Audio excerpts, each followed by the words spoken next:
Night fell. The red waters of the swamp grew sinister and sullen. The tall pines lost their slimness and stood in wide blurred blotches all across the way, and a great shadowy bird arose, wheeled and melted, murmuring into the black-green sky. The boy wearily dropped his heavy bundle and stood still, listening as the voice of crickets split the shadows and made the silence audible. A tear wandered down his brown cheek. They were at supper now, he whispered. The father and old mother, away back yonder beyond the night. They were far away. They would never be as near as once they had been, for he had stepped into the world. And the cat, and old Billy, but the world was a lonely thing, so wide and tall and empty, and so bare, so bitter bare. Somehow he had never dreamed of the world as lonely before. He had fared forth to beckoning hands and luring, and to the eager hum of human voices as of some great swelling music. Yet now he was alone. The empty night was closing all about him here in a strange land, and he was afraid. The bundle with his earthly treasure had hung heavy and heavier on his shoulder.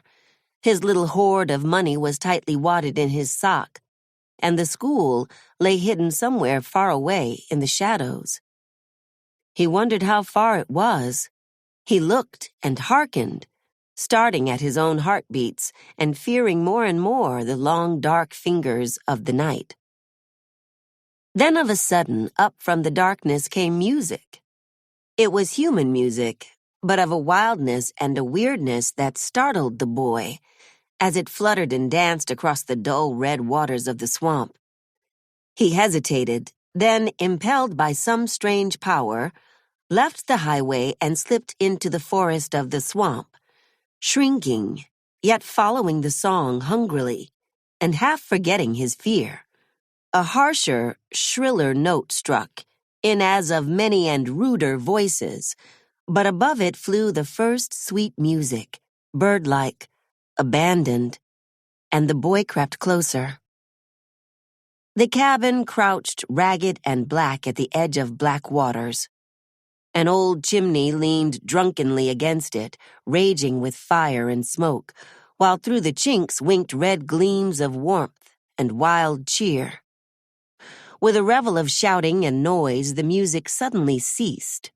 Hoarse staccato cries and peals of laughter shook the old hut, and as the boy stood there peering through the black trees, abruptly, the door flew open and a flood of light illumined the wood. Amid this mighty halo, as on clouds of flame, a girl was dancing. She was black and lithe and tall and willowy. Her garments twined and flew around the delicate molding of her dark, young, half-naked limbs. A heavy mass of hair clung motionless to her wide forehead. Her arms twirled and flickered, and body and soul seemed quivering and whirring in the poetry of her motion.